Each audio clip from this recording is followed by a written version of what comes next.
네, 바둑은 5급, 정치는 9단. 김종필 전 총리의 빈소 정치가 화제가 되고 있습니다. 부인을 떠나 보내면서 빈소를 찾은 조문객들에게 마치 준비라도 해놓은 것처럼 맞춤형 조언을 하나씩 던지고 있는데요. 담고 있는 의미가 간단치 않다는 평입니다. 하나씩 풀어보겠습니다. 이두화 변호사, 강훈식 교수, 김태현 변호사 이렇게 세 분 나오셨습니다. 어서 오십시오. 네, 안녕하세요. 예. 근데 이제 이완구 국무총리한테 2인자로서의 어떤 처신 같은 걸 많이 얘기해 주지 않았습니까? 맞습니다. 예. 이를테면 대통령한테 할 말 있으면 조용히 가서 건의드리고 밖에 나와서 내가 대통령한테 이런 말 했다. 절대 자랑하지 마라. 좀 상당히 실감이 가는 부분이에요. 맞습니다. 그렇죠? 네.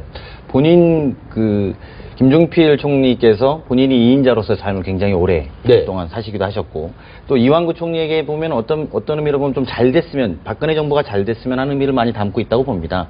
그래서 본인이 직언을 하겠다 이런 이야기가 국민들이 보면은 총리가 좀 괜찮구나 이렇게 느낄 수 있지만 대통령에게 부담된다라는 것들을 굉장히 좀 옆에서 많이 모셔보면서 부담을 줘서는 안 된다. 박근혜 정부가 성공하는 방향으로 이걸 끌어내야 된다라는 조언이라고 판단되고요. 네. 지금 이 시기에 김종필 총리의 말씀에 국민들이 이렇게 관심을 두는 이유에 대해서 저희는 좀 잘 살펴보면 김종필 총리, 여의도에 지금 정치가 없거든요. 여의도에 힘의 대결만 있다가 이 김종필 총리라고 하는 분의 노정객의 한 수 한 수들을 다시 한번 되새겨보는 그런 의미에서 봤을 때 이완구 총리에게 드렸던 조언은 굉장히 적절하지 않았나 이런 생각이 듭니다. 네. 그래서 어제 이제 박근혜 대통령이 직접 찾아가서 약 8분에서 9분 정도 독대를 했죠. 네네. 그래서 따님도 같이 있었는데, 김종필 전 총리의 따님도 있었는데, 기자들이 물어보니까 우리는 벙어리입니다 하고 얘기를 전혀 안 했어요. 네. 무슨 얘기를 나눴을지 혹시 짐작할 수 있겠습니까? 그걸 정확하게 어떻게 알겠습니까? 따님도 벙어리인데. 근데 정확한 거는 여러분들의 해석이 좀 다르지만 어떤 분들은 원래 박근혜 대통령이 오시기로 돼 있었다. 또 이렇게 보지만 저는 또 다른 의미로 보면 김종필 총리가 박근혜 대통령 오시게 만들어줬다. 이렇게 생각도 듭니다. 일관적으로 박근혜 대통령, 박근혜 정부에 대한 성공을 기원하고 염원하는 말들을 쭉 이렇게 비서실장한테도 하고 또 조화를 받았음에도 불구하고 계속 덕담을 던지면서 사실은 김종필 총리 입장에서 보면 박근혜 대통령과의 마지막 화해 그리고 또 본인에서 전생의 태양처럼 모셨던 박정희 대통령과의 관계로서 따님에게 마지막 충고와 제언 또 감사함, 화해를 하지 않았을까 이렇게 예측됩니다. 아, 그렇군요. 문재인 대표 만나서는요, 내각제 개헌 얘기를 했어요. 워낙 김종필 전 총리가 내각제 원자기 때문에 거기 연장선상에서 나온 것이다. 이렇게 이해할 수도 있어요. 한데 대통령 되려고 하는 사람한테 내각제 개헌 진지하게 고려해봐라. 이런 얘기는 왜 했을까요? 이번에 다른 분들은 다 이렇게 일관성 있게 또 이야기되는데 유독 문재인 대표에게만 본인의 말씀을, 본인의 평소의 지론이시고 소신인 이야기를 하신 것 같아요. 근데 전반적으로 다른 분들에게는 박근혜 정부에 대한 성공, 덕담, 또 그거에 힘을 실어달라. 또 아까 말씀하신 것처럼 김무성 대표에도 잘 도와라. 그럼 반대급부가 있을 거다. 이게 사실은 좀 뒤집어 말하면 잘 돕지 않으면 좀 안 좋을 거다 이런 이야기도 될 수 있는 거거든요. 그렇죠. 그래서 잘 도와라 이런 이야기 했고 문재인 대표에게만 유독 내각제 이야기를 하신 건 저는 사실은 야당 대표에게 박근혜 정부가 잘 되기를 바라는 이 노정계의 마음에서 무슨 말씀을 따로 드릴 게 있겠습니까? 본인의 평소 지론과 소신을 말씀하지 않았나 이런 생각이 좀 듭니다. 네.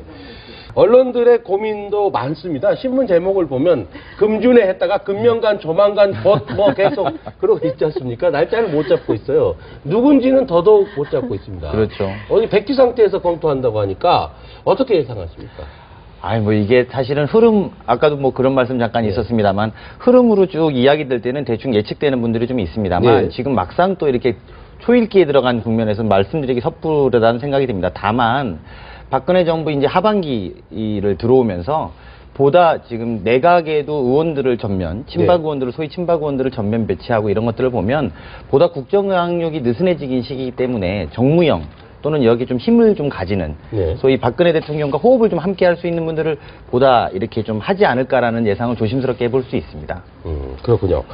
자, 이제 끝으로 드릴 질문은 이겁니다. 지금 요즘 새누리당 현역 의원들이, 지역구 의원들이 원내 내각에 지금 입각을 하면서 내년 총선에 불출마해야 된다 이런 얘기 많이 나오지 않습니까?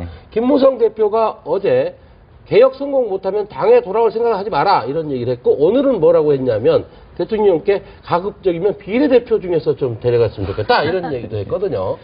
어떻습니까? 총선 공천에서 배제하겠다 이런 선언 아닌가요? 그렇죠. 예. 일단은 야당은 야당대로, 여당은 여당대로 각자 네. 이제 생존 경쟁 모드로 들어갔습니다. 내년 네. 총선을 앞두고 각자 살아남아야 되는데요. 그러기 위해서는 지역구 국회의원들이 내각에 입각을 하면 지역구 관리라든지 여러 가지 경쟁자들과의 관계 문제에 사실은 소홀해질 수밖에 없습니다. 네. 당을 정상적으로 운영하고 못하고 이런 문제를 떠나서 내년 총선에 승리하는 게 김무성 대표 입장에서 굉장히 중요한 문제인데 내각으로 다 가고 나면 지역구 관리나 이런 것들이 실질적으로는 어려워지거든요. 네. 근데 그런 면에서 보면 기왕이면 비례대표를 좀 뽑아가 주십시오 하는 농담 아닌 농담이 네. 사실 뼈 있는 말이고요. 또 아까 우리 변호사님 김 변호사님이 말씀하신 지점처럼 경제 활성화나 이런 문제를 같이 좀 지금 다 박근혜 정부가 제대로 못 끌어나가고 있는 지점이 있습니다. 저는 오늘 하신 그런 불어터진 국수 이야기는 사실은 좀 대통령으로서 좀 아쉬웠다. 네. 좀 유체이따로 합법하는 느낌이 좀 들어서 본인이 대한민국의 수장이고 경제를 책임지시는 분으로서는 좀 아쉽지 않았나 이런 생각이 좀 드는데 보다 좀